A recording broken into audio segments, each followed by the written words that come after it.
Welcome, Rangers fans, to our midweek coaches show. As we do each week, we'll recap what's gone on the last 7 days since we had our previous show in Ranger Athletics. So before we toss to Melissa Miller, and she tells us about our entire athletic program, and Miss Snyder that tells us what's going on around the campus, let's revisit the last week in football. The Rangers had their second district ball game. We opened a week ago against Wagner and got a big win to start off district play. And then last Friday night, we traveled to New Braunfels and played Canyon over at Cougar Stadium, and another playoff-worthy district champ contender type opponent in the Canyon Cougars. And after a kind of a back-and-forth start and a back-and-forth first half, we were able to pull away in the second half and get a 42-21 win over the Cougars, and puts us at 2-0, and then takes us into our bye week where we can catch our breath a minute before the stretch run that comes after the bye week. So we'll spend some time going back to last Friday night. We as I said, it was back and forth. We got a field goal early to go up 3-0, but they stung us with the long pass, and we were down 7-3, and then we kind of traded scores there and pretty tight at the halftime before we pulled away in the second half. We're lucky to do that. So let's talk about how that got done. Coach Westphal, defensively, Canyon posed some real challenges. They really did. They have some really explosive receivers, some solid running backs. I was proud of our kids overall throughout the game. But like you said, a little bit of a shaky start. We had some miscommunication, missed some coverages. Gave up a couple of explosive plays, which resulted in 14 points for them, and right. Don't need to give those up. Those are things that working on cleaning up this week and fixing for the future. No doubt, and they did score from a long way out, and then you talk about blowing a coverage. We had some penalties there too. We gave back a touchdown. We had a pick six. Yes, sir. Yeah, we had an interception down. They were down threatening the drive that actually they scored their third touchdown on, their only touchdown in the second half. We had an interception return for a touchdown and got called for a hit on the quarterback there. A little questionable. We disagreed. Yeah, I disagree with the call, but yeah. I don't get to ref the game and call the defense. Yeah. I wish I did. Well, we did express our opinion, but it didn't seem to matter. So we did give back that touchdown, but we're able to tack on another one or two and pull away, as we said, in the second half. And Coach Hill, similar story offensively. A little back and forth, little two-step forward, one-step back. A lot of that had to do with how well Canyon played, but what about the night offensively? Right, like you said, Canyon played well, and I thought our kids did a good job of answering when they were called upon to do that. We got down 7-3 in the first quarter and went right back down and scored. First half, a little bit shaky maybe, just some mental mistakes on our part, and Canyon was playing great defense as well. Then at halftime, I think our guys really did a good job of making some adjustments and getting locked in, and we answered when we were called upon, and really established the running game. I think our offensive line played great just all across the board. Jeremiah Jenkins, Reese Anderson, Gavin Garcia, Will Mack, Bryce Peterson, they got it going in the second half running the football. We had a couple backs, one over 130, 140, Brad Sowersby, and Cade Spradling rushed for about 85 as well. And I think that helped us steal the game and put it away in the end. And they seemed very concerned about our wide receiver throwing game, did some things to help try to take that away. Our tight ends got involved, though. They did, yes. We hit Daniel McBride, had about 5 catches, and Preston Baker scored his first touchdown of the year on a little bootleg play. Right. And like you said, they had an interesting kind of a 5-shell secondary that they were clearly focused on some of our receivers. We have some talented guys out there, and they did a great job taking some of that away and taking our quick game away. We had to adjust, and we hit some balls on the interior and some nakeds and bootlegs to our tight ends who stepped up to make plays for us. Well, that's kind of what you have to do against good folks. Where is the area that we can maybe exploit or have some success with?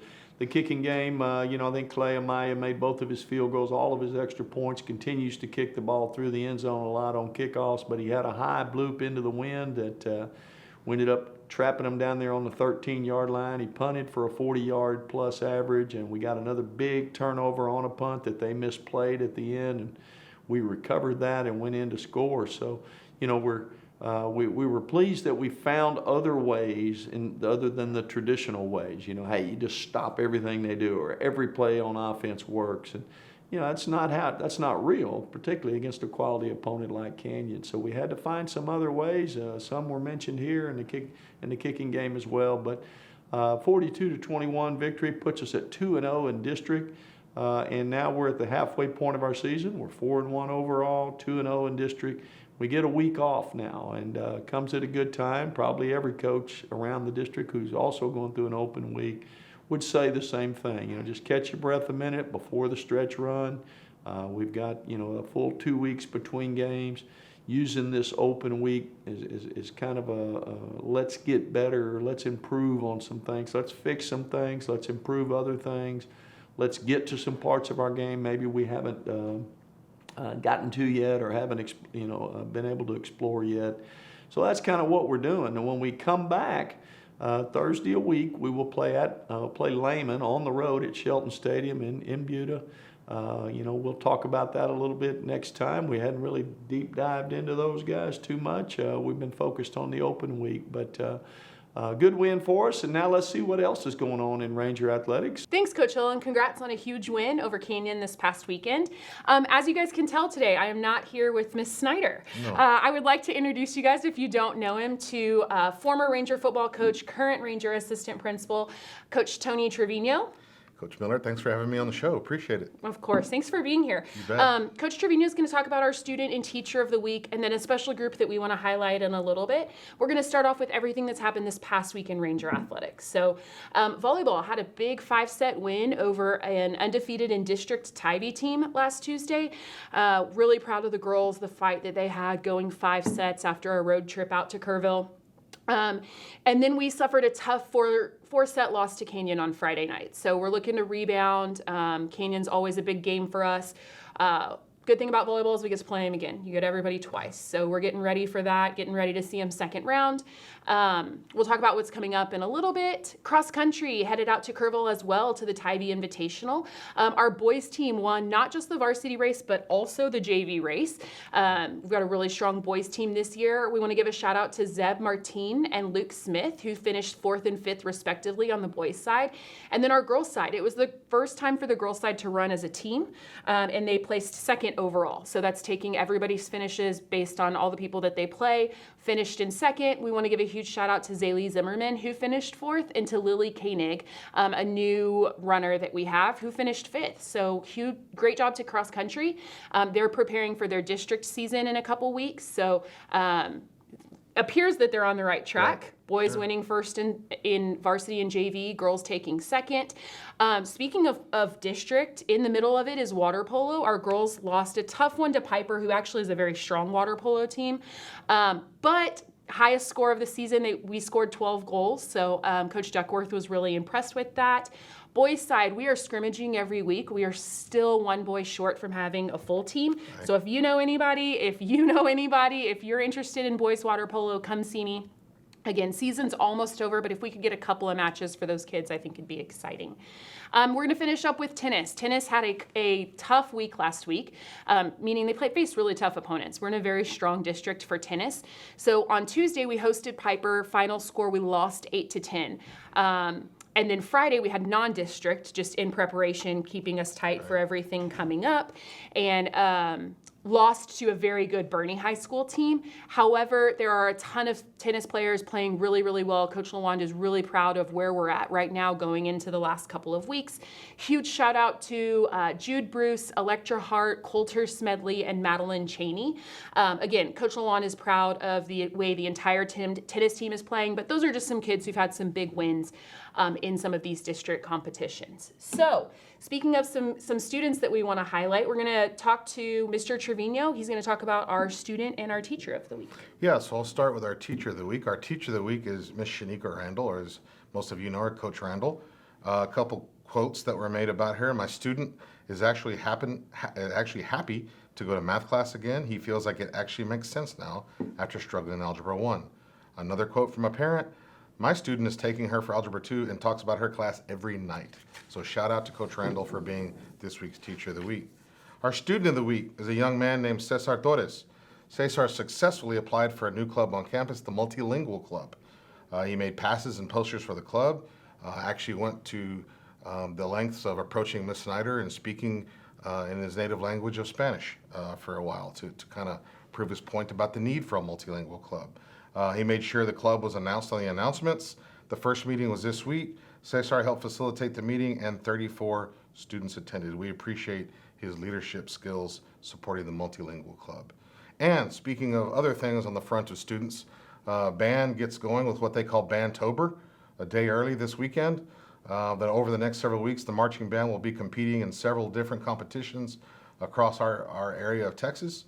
They'll start out this week by going to Judson for the, I believe it's called the Ludwig Musser. It's German. Okay, Coach Miller. there you go. Ludwig Musser Invitational marching contest, and that was an all-day affair. So shout out to those kids putting in all those hours. And the parents who get to And go the with parents them. that get to go with them. And the admin that get to And the go with admin, them. and some of us that are parents That are and parents admin and that get admin. to go. So we get to do double duty, and it's all out of love for our kids. So back to you, Coach Miller. Yeah, so again, congrats to our Student of the Week, Teacher of the Week. Good luck to band as they start their competition season. It's not lost on us that in the middle of their practicing, preparing for their competition season, they're also supporting all of us. So good luck to them. If you've got a second and can get out there this Saturday at Judson. Yes, that's Yeah, right. I know those band kids would appreciate it. Also, let's talk about what else is going on. So this week, today, Tuesday, volleyball will take on Bernie Champion here at home. It's going to be a fun night for us. It's Teacher Appreciation Night. So every girl in the program has invited a teacher tonight that's meant something to them. We've got little gifts for them, little letters of appreciation. So we should have a pretty good group out there today. The teachers are always the loud ones that you've got to watch out for at the games. So tonight should be fun. If you're free, we play here at SV at 6:30 versus Champion. And then Friday, we will head to Seguin. So it is a school holiday. However, volleyball still has a game that night. We'll play Seguin at 7 p.m. again at Seguin High School.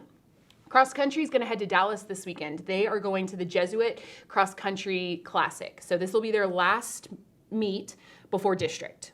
So a good test for them, really good competition heading up to Dallas, getting to face some teams we don't normally get to face in preparation for the district meet, which I believe is in 2 weeks, but we'll have more information on that for you next week. Water polo has 2 more matches tonight. They'll take on Canyon Lake here at SV, and then Thursday they'll take on Canyon High here at SV. So they'll finish out district this Thursday, currently in 4th place. Top 4 make playoffs, so if they can pull off a win in either one of these games, they'll pretty much secure their playoff spot, which will be exciting. We'll have info about that for you next week. And then tennis. Tennis caps out their district play tonight. They will be at Canyon. A huge district match begins at 4. If you're free, if you're out that way, they'd love the support. As I said, last district match, we'll have some updates on what's coming next for them next week. But we hope football enjoys their bye week. I'm sure you wish you had a bye week. Yeah, there is no open week in admin. It's all the time. As a volleyball coach, we don't have it either. So Right. I'm curious what a bye week looks like. Let's head back to Coach Hill and find out a little bit more.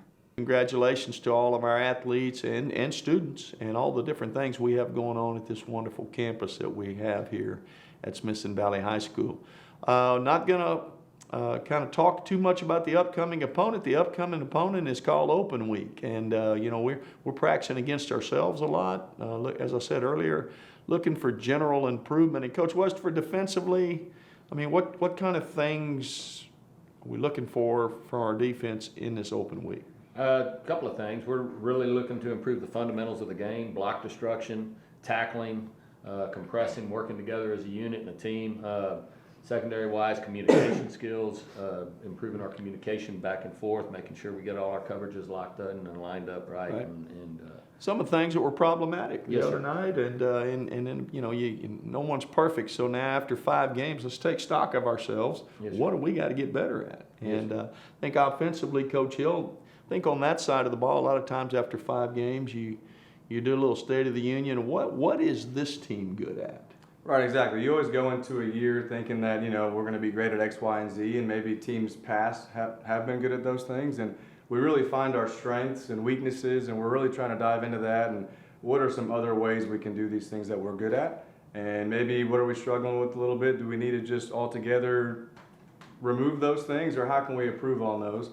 And really just up front, we're focusing on blocking every possible front we can see, and different variations of blitzes and defensive line structure, and how can we handle all that with the things that we're good at. And then in the passing game, same thing. What are our strengths? What do our guys do well?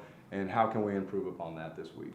Yeah, I think same goes in the kicking game. We've done some really great things with our kicking game. We've had a couple kickoff returns for touchdowns. We really hadn't moved the needle a whole lot on our punt returns.